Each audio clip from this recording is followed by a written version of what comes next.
possamos, Senhor, sair daqui diferente do que nós entramos. Em nome de Jesus, amém.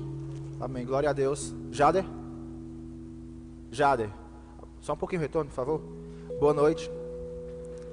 Antes de eu começar aqui na palavra, eu queria compartilhar com vocês um pouco de quem eu sou, sabe? Porque muitas vezes as pessoas veem um jovem ministrando ou fazendo missões ou algo do tipo, aí ele imagina, para ele é fácil. Mas eu queria te dizer que nada é fácil na nossa vida. Eu sou um jovem órfão de pai e mãe, vivo hoje com meus avós, moro numa casa em que o fundo da casa é um centro de candomblé, inclusive lá tem trabalhos diretos, né?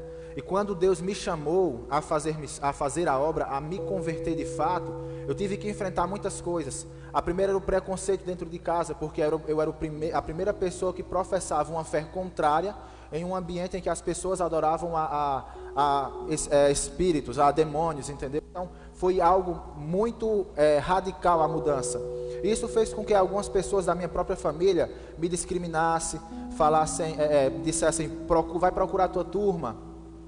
E eu não deixei que nada disso entrasse no meu coração, porque eu sempre acreditei que Jesus Cristo, Ele me chamou com um propósito. E o propósito não foi apenas de me converter, mas sim de trazer a minha família para Jesus. E desde então, já se fazem 5 anos que eu aceitei a Cristo, e até hoje eu moro na minha casa, com meus avós. Eu passei 1 ano no campo missionário, e só saí de casa também com o propósito de aprender como ser referência em casa, como trazer minha família para a igreja. Eu confesso que é um pouco difícil, sabe? Até agora só quem veio até essa igreja aqui foi o meu irmão mais novo e o meu cunhado, e os demais não quiseram vir porque são totalmente adeptos ao candomblé. O meu tio, ele é pai de santo lá em casa, e por esse motivo é uma guerra muito grande espiritual, e eu tenho que me manter firme, tenho que manter a minha mente no foco, porque se eu olhar para as guerras, para as circunstâncias, eu vou parar. Eu não quero parar, eu não posso parar. E por que eu não posso parar? Porque eu tenho uma missão, sabe? Eu oro a Deus e eu peço para que eu possa ser um dos maiores evangelistas. Isso não é soberba, não é. É para me mostrar a jovens da minha idade que é possível você sair de onde você estiver e fazer diferença no mundo, sabe? Eu peço a Deus para mim ser um dos grandes avivalistas também dessa geração. Eu oro a Deus para isso. Então, esse início é para mostrar para todos que é possível quando a gente acredita em quem nos resgatou. Jesus, Ele nos resgatou. E nada disso seria possível se eu não acreditasse no amor que Ele tem por mim, sabe? Um amor incondicional. Eu não tinha nada de bom. Embora eu não andasse nas festas, nas farras, eu nunca fui de beber, eu nunca fui de estar de farra em farra, eu nunca fui de estar com uma e com outra. Mas ninguém é bom. Ninguém é bom. Ninguém. Todos nós temos algo a melhorar. E principalmente quando se fala do amor de Deus, do sacrifício de Jesus. Jesus Cristo, Ele morreu por mim, eu era um miserável. Hoje, se eu sou alguém que eu ainda me acho nada, é por conta desse amor. O amor transforma. O amor, ele muda. O amor, ele dá uma segunda chance, uma terceira, uma quarta chance. E nós devemos agarrar esse amor e seguir a Jesus. Amém? E vamos falar hoje um pouco sobre amor, sobre suporte, sobre lembrar de quem nós éramos e lembrar de quem nós somos e o que vamos ser. Eu queria que você abrisse a palavra do Senhor em Colossenses 3,12, por favor.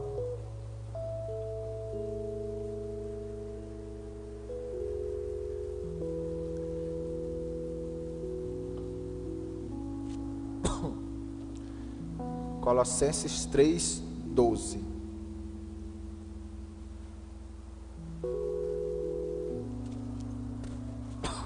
Desculpa.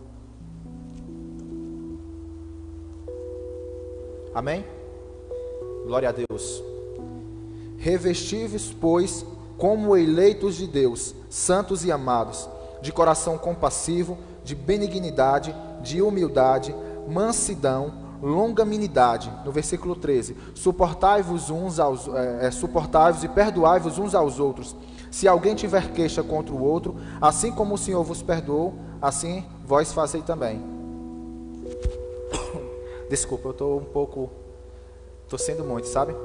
Essa passagem bíblica, principalmente o versículo 13, é um versículo que muitas pessoas falam: suportai-vos uns aos outros, né? E esses dias eu vi uma camisa que ela dizia desse jeito na estampa: Jesus te ama, eu apenas te suporto. E aquilo chamou a minha atenção, porque há pessoas que não conseguem entender qual o significado real da palavra desse versículo: suportai-vos uns aos outros. E antes de eu entrar aqui no texto para explicar o que é que significa essa palavra, eu queria contar um pequeno testemunho, pequeno mesmo, para que você possa entender no decorrer da ministração o que é suportar-vos uns aos outros. Quando eu tinha mais ou menos 22 anos, eu fui servir o exército, e lá no quartel tinha um jovem, Jeff, o nome dele, era um dos mais jovens mesmo, e ele ainda não tinha entendido a seriedade de estar no quartel militar. Ele era meio disperso, era inconsequente muitas vezes, e ele não estava nem aí. O subtenente falava uma coisa e ele era meio doido. E em uma das vezes o subtenente já havia falado que se houvesse qualquer reincidência dele, ele seria expulso. E você ser expulso do exército, isso traz um malefício muito grande na vida de um jovem, porque ele fica impossibilitado de fazer muitas coisas. Se você for expulso do exército, a primeira coisa que você fica impossibilitado é de fazer concurso público, porque no ato da posse do concurso, a primeira coisa que ele pede é o histórico militar. E se você serviu e foi expulso, é porque você não presta. E assim eles fecham a porta mesmo. E a gente na sala de instrução, os 100 jovens, chegou o comandante de Fortaleza para fazer uma inspeção no quartel, e ele simplesmente começou a fazer brincadeiras no fundo da sala, e o subtenente se levantou e disse: de pé 2, um engraçadinho. E o interessante é que tinha muita gente ao redor dele e ninguém falou nada. Eu era um dos que estava perto dele. E o subtenente falou: de pé 2, um engraçadinho. Se não se levantar, eu vou expulsar o bem da disciplina. E naquela hora todos os 100 atiradores olharam um para o outro e ficou todo mundo calado. E o subtenente ele insistiu e todo mundo ficou calado. Quando de repente o coronel se levantou e disse: de pé 2, os 100. Todo mundo se levantou na posição de forma, e todo mundo já sabendo que a qualquer momento podia ser os 100 expulsos, porque todos ficaram calados. Podia ser qualquer um deles, e o subtenente havia falado que não tinha pena de expulsar todos. E a gente permaneceu calado. E o coronel já insistindo: fale quem é o engraçadinho, e a gente calado.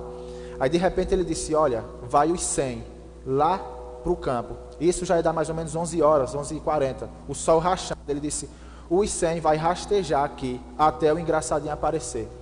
E o que eu achei interessante é que os 100 rastejou e todo mundo ficou calado. A gente rindo um com o outro, porque era uma cena engraçada, mas ninguém entregou o jovem que estava no nosso meio. E hoje esse jovem é simplesmente o único de 100 que hoje está como fuzileiro naval servindo lá no Rio de Janeiro, nas favelas. Talvez se nosso posicionamento fosse um posicionamento de julgamento e de abandono, o cara errou, a tropa não abandonou, sabe? Talvez se a gente tivesse abandonado aquele jovem, talvez hoje, após ser expulso e estar com a sua vida complicada, talvez ele não fosse quem ele é hoje. Quem está conseguindo compreender? Então naquele momento, os 100 atiradores serviu de suporte para aquele jovem. Fomos um suporte até que ele conseguisse entender o ambiente em que ele estava e ele começasse a se comportar de acordo com o ambiente em que ele estava. E hoje, para a honra e glória do Senhor Jesus Cristo, ele é cabo dos fuzileiros navais e está em operação no Rio de Janeiro, na favela. E eu fico muito feliz porque eu fiz parte dessa história. Talvez, se eu tivesse me posicionado contra, eu tinha contribuído para a perdição daquele jovem, sabe? E isso é muito importante, porque isso é dar suporte. Suportai-vos uns aos outros. Suporte. Seja o suporte que mantenha o irmão em pé. Amém? Esse é o significado dessa palavra. Suportai-vos uns aos outros. No início ela vem falando, revesti-vos, pois, como eleitos. Nós somos eleitos. Nós fomos escolhidos por Deus. E muitas vezes também, ao ler esse trecho, eu sou eleito, o sacerdócio santo, como está escrito em Romanos, eu me achava o cara. Eu fazia parte de uma igreja e eu andava desse jeito, de terno. Não podia ver ninguém. Se eu passasse por uma pessoa que não professasse a mesma fé que eu olhava torto, eu olhava estranho, sabe? Até o Espírito Santo conversar comigo e me fazer um simples questionamento: o que é que tu tem de bom que me fez te amar? Aí nessa hora eu parei, fiquei pensando, eu disse: pai, eu não tenho nada. Ele disse: pois é, filho, justamente, eu te amo, não é pelo motivo, porque eu não tenho motivo nenhum para te amar. Eu te amo por uma razão. Qual a razão que Deus nos ama? Somos criaturas, somos criados por Ele, fomos feitos por Ele, e por isso Ele nos ama.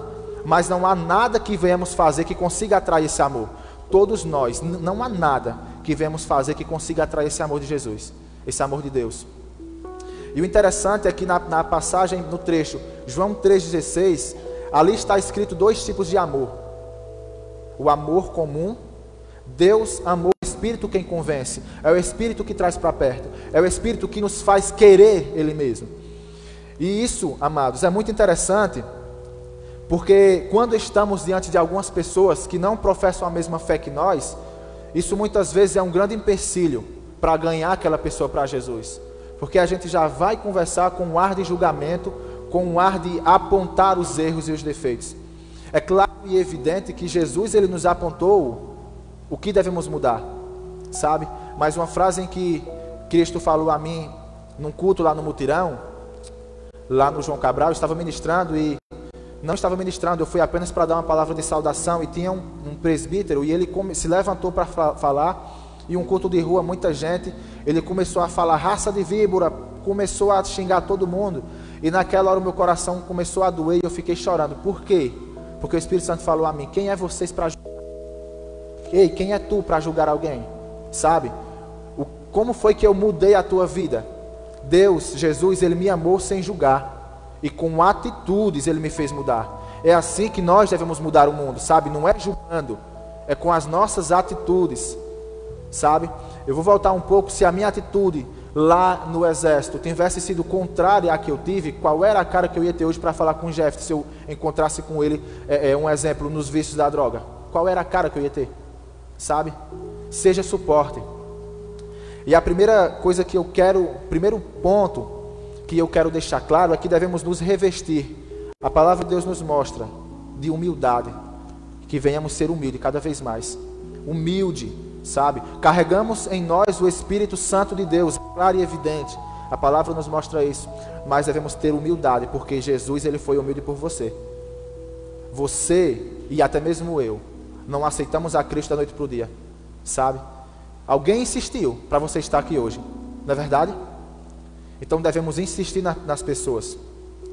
É o primeiro ponto, nos revestir do Senhor, nos revestir de humildade, nos revestir de longanimidade, de um coração compassivo, de olhar o irmão passando por necessidade e trazer a justiça dos céus. A justiça é a igualdade, é mostrar que aquele irmão, por mais que ele esteja passando por alguma dificuldade, ele é igual a gente, e o que está passando na vida dele é apenas um estado, um momento.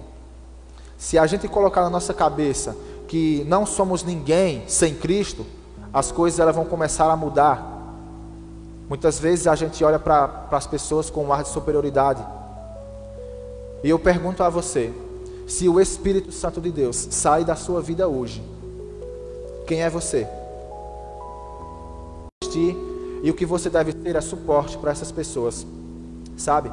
Em Gênesis 18, 23, há um cenário muito incomum. Desculpa.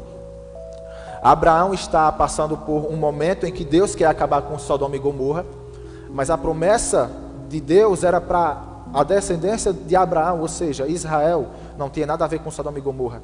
E quando Deus fala que vai destruir, Abraão se levanta e vai orar pelo aquele povo, vai interceder pelo aquele povo, vai ser suporte, porque naquele momento em que acontecia tantos pecados em Sodoma e Gomorra, as pessoas não tinham entendimento e não conheciam ainda quem era Jesus.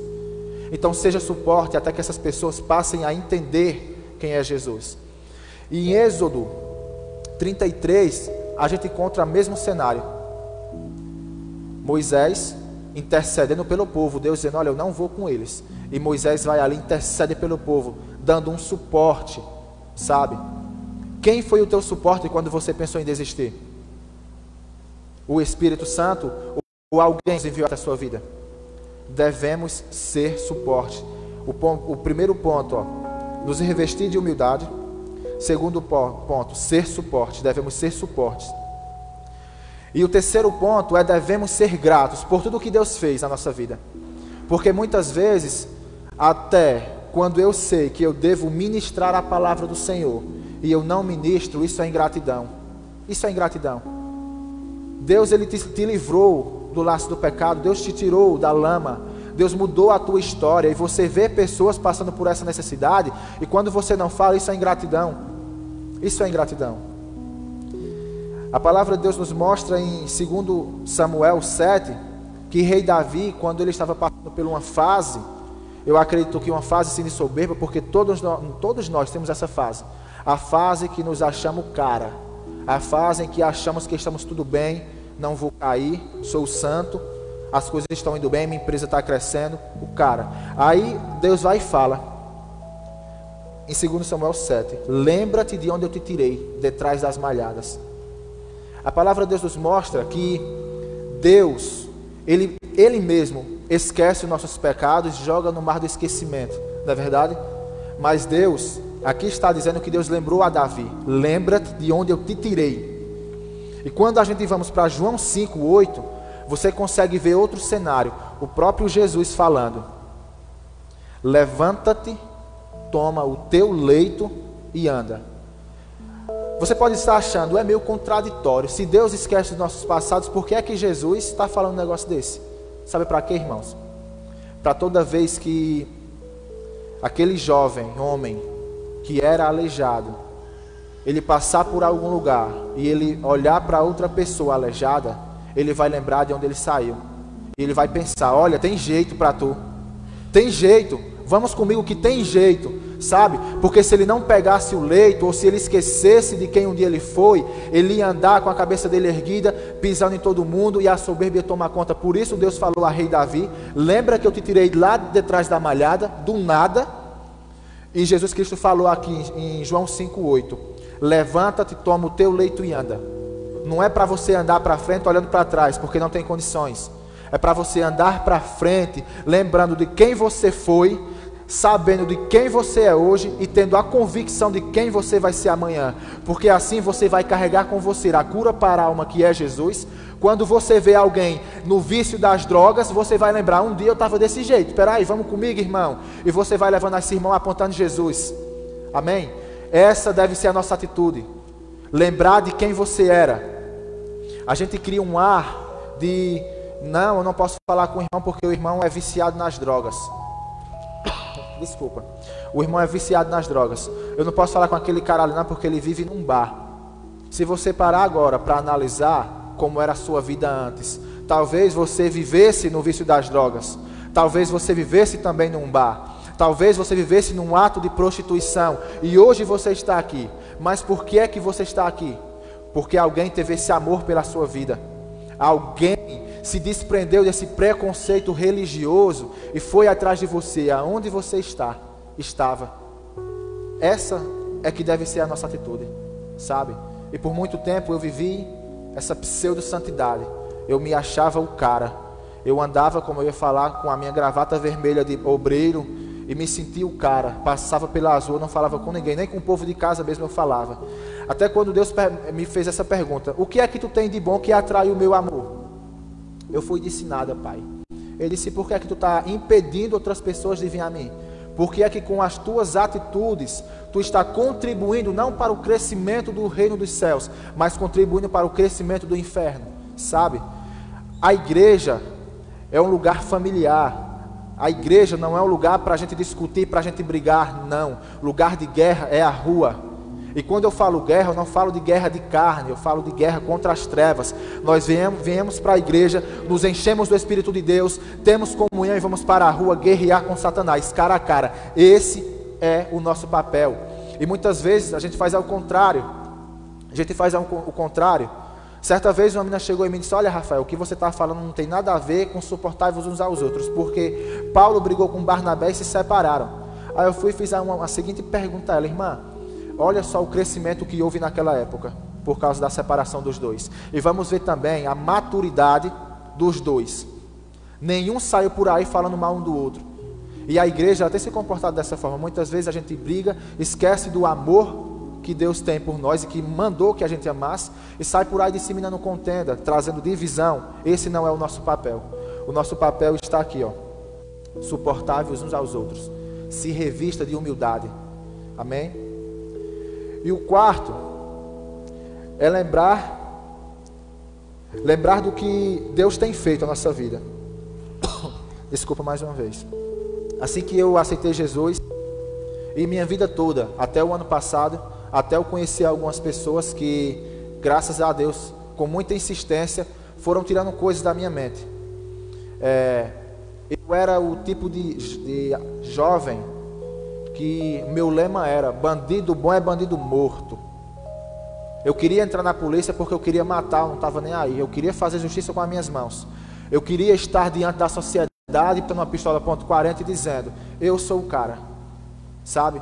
E o Espírito Santo falou a mim certa vez que a minha visão era pensando: eu como policial federal futuramente, casado com a minha esposa, abrir a porta da minha casa para lavar o meu carrão, e o povo dizendo: ixi, ó, policial federal. Eu falo: não, policial federal, não mexa não, sabe? Meu pensamento era esse.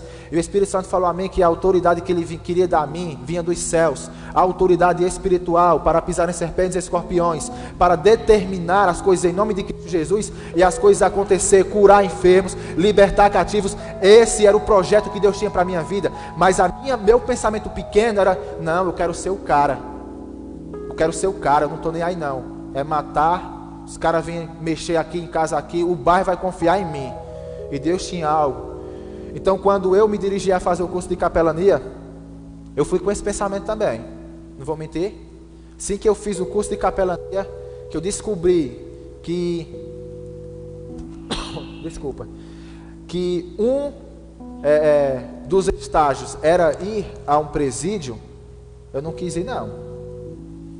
Não queria ir, sabe por quê? Porque eu era um hipócrita. Eu era um cara egoísta. Porque eu queria a salvação só para mim, pessoas precisando de salvação, e eu simplesmente com uma postura de santo. Não queria contato, porque os caras matavam, eu não matava ninguém. Então eu não queria. Eu li a palavra de Deus, eu não tinha conseguido entender ainda. Até que um dia o pastor Emanuel me ligou e disse: ei Rafa, tu tá onde? Eu disse: cara, eu tô em casa. Ele disse: vamos ali comigo? Eu disse: onde? Fala. Ele disse: não, vamos, eu te pego na tua casa. Beleza. Quando eu menos esperei, eu estava lá em frente à Pirque, o Tourão. E no momento eu fiquei pensativo. Eu disse: o que é que eu vou fazer aqui, homem? Eu detesto isso, cara. Eu passo a minha vida todinha querendo estudar para ser policial, para tirar esse povo do mundo. Desculpa, porque eu estou ruim mesmo. Tirar esse pessoal do mundo, e agora tu está me chamando para vir pregar a palavra para esse povo. E quando eu entrei no primeiro pavilhão, ainda não estava ali junto com os detentos, a gente começou a fazer uma oração e o Espírito Santo começou a me deixar nervoso. O Espírito Santo começou a me deixar nervoso, porque eu lembrei que eu ia ver a metade do povo da rua da minha casa, que eu ia ver muitos jovens, e eu não queria aquilo, né?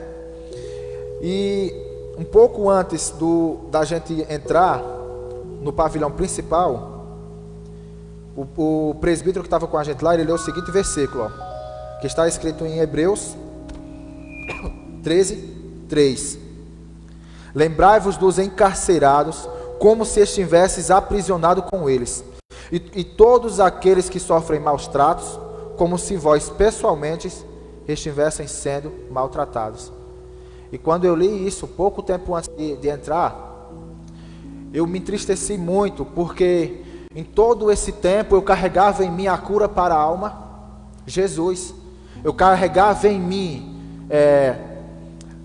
a solução de tudo, porque Jesus Cristo é a solução de tudo, sabe? Ele nos dá estratégia para tudo em nossas vidas, e eu carregava em mim algo que podia mudar uma geração, algo que podia mudar a vida de uma pessoa instantaneamente, assim como Deus mudou a minha. E eu totalmente egoísta. E quando a gente entrou no segundo pavilhão, que eu vi várias mãos de detentos: ora por mim, irmão, ei irmão, vem aqui, ora por mim. Naquele momento eu comecei a chorar, e eu não podia chorar. Está aqui um dos diretores da capelania, e o que a gente aprende no curso é: não mostre sentimentalismo aos detentos, porque eles podem usar isso contra você. Mas eu não consegui me conter, porque o Espírito Santo estava falando ao meu coração. Primeira pergunta do Espírito Santo foi: Tu sabe por que, Rafael, que ninguém se preocupa com eles? Eu disse, por quê, pai? Porque aqui não dá evidência a ninguém. Os que vêm aqui falar do meu amor a esses detentos não traz evidência a ninguém. Você não vai ser conhecido por estar num presídio. Você não vai ser conhecido por você estar numa clínica de reabilitação, como tem irmãos aqui que também vai. Você não vai ficar conhecido por isso. E aquilo eu comecei a chorar porque eu comecei a acordar. Porque todo o tempo que eu estava procurando não era fazer a obra de Deus, e sim era crescer no meio dos homens. E por isso eu me achava santo demais. Por isso eu não estava falando do amor de Jesus Cristo para os pecadores, porque eu me achava um santo demais, sabe?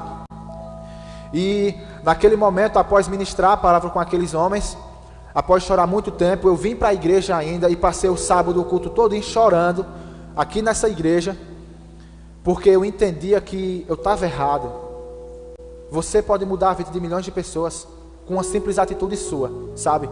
Com um simples gesto de amor e de carinho.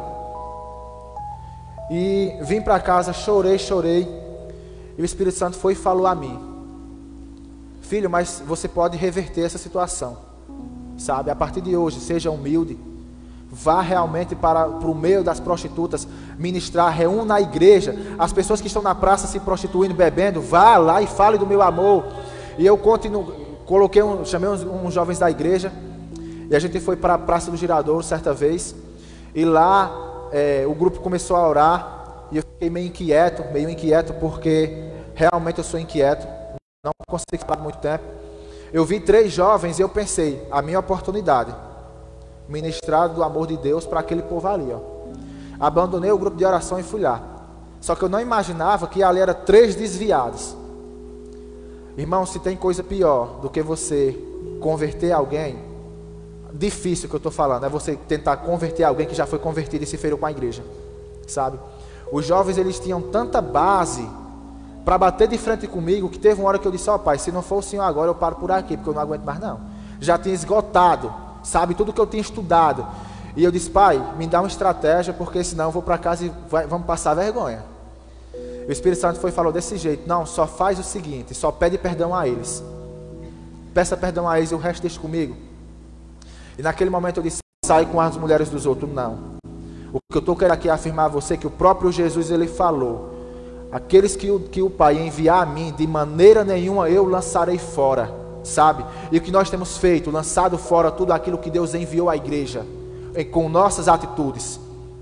Não devemos lançar fora, porque Deus enviou pessoas à igreja. O que devemos fazer é abraçar essas pessoas, é amar, e fazer e ser o suporte delas, até que elas entendam quem é Jesus, o plano de salvação. E a partir do momento que a semente for plantada e a gente começar a observar os frutos, aí sim, a gente começa a ser suporte de outra pessoa.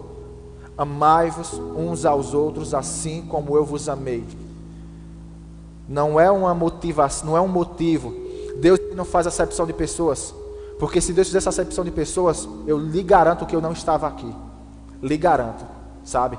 Existem pessoas que andam no terreiro do meu tio lá, que tem um coração muito bom. Você conversa com essas pessoas, você consegue entender a forma que elas pensam de ajudar. Então não é por nossos atos, quando a gente se levantar como homens de Deus. Muitas vezes tu também mente, muitas vezes tu também se prostitui, muitas vezes tu também faz coisas piores do que o irmão está fazendo, mas pelo fato de você estar numa condição de santo, porque só somos santos por causa de Cristo, você não quer falar com o irmão. Mas muitas vezes você peca muito mais do que o irmão, sabe? Eu queria te fazer a refletir o que é que nós estamos fazendo. A palavra de Deus nos mostra em Romanos que fomos resgatados para resgatar outras pessoas. O que é que nós estamos fazendo como igreja de Cristo? Refletir a isso hoje. Lembrai-vos de quem você foi. Seja intercessor. Seja um suporte. Abraão, ele não tinha nada a ver com os sodomitas, porém morava lá. Mas para onde Abraão fosse, ele carregava a bênção. Mas ele olhou e disse: não posso deixar esse povo morrer. Eu não posso deixar esse povo morrer sem que antes eu tente, sem que antes eu dê o suporte para que ele ir para a cidade dele, trazer toda a família dele. E a segunda coisa era um trabalho, porque ele queria trabalhar aqui. E a terceira era uma casa para ele morar. sabe? Talvez se alguém chegasse em você hoje e dissesse: irmão, me ajuda, eu estou precisando, eu não tenho de onde tirar.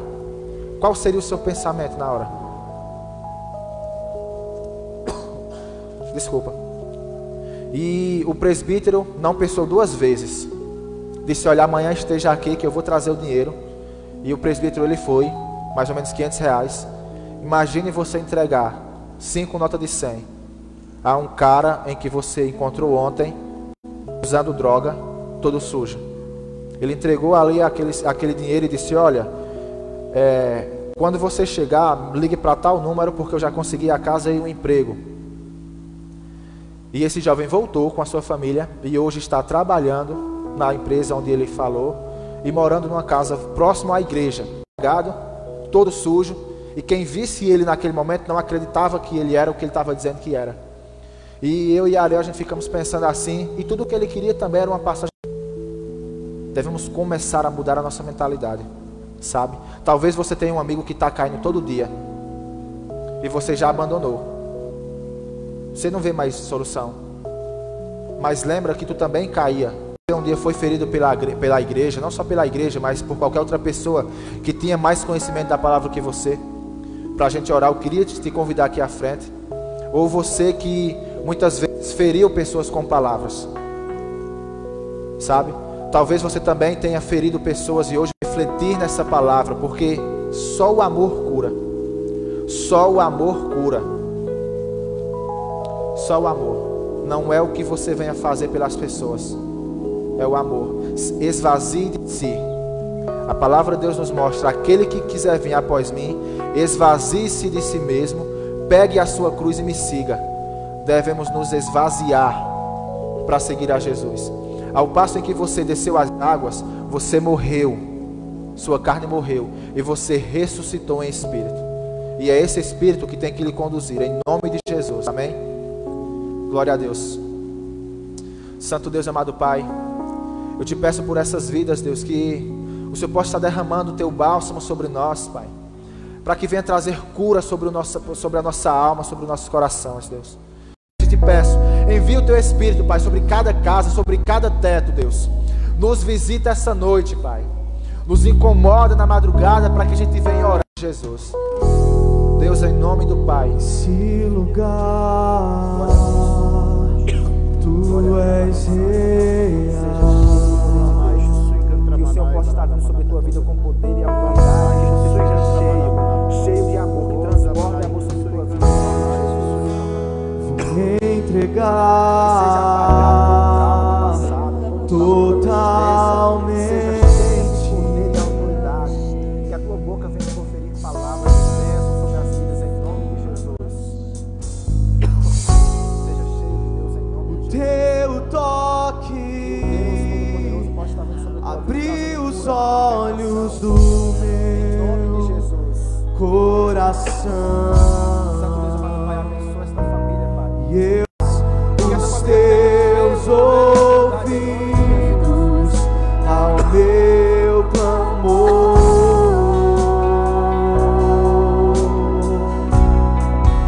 Mais vale um dia no centro do teu querer E tratar as pessoas das trevas e vamos conduzi-las a Jesus em nome de Jesus Cristo.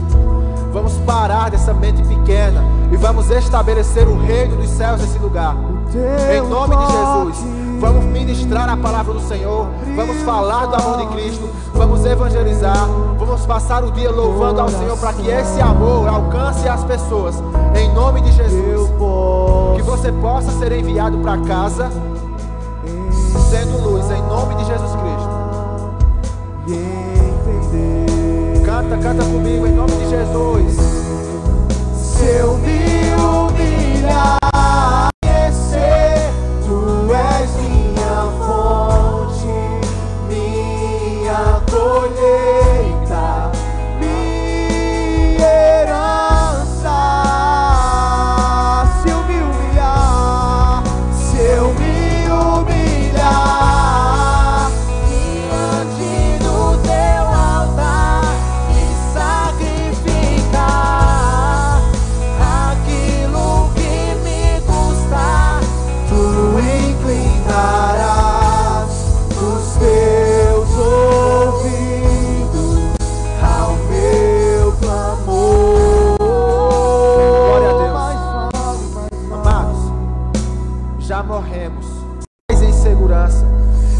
possa ser cheio do amor de Deus. Que as pessoas da tua família consigam enxergar esse amor em você.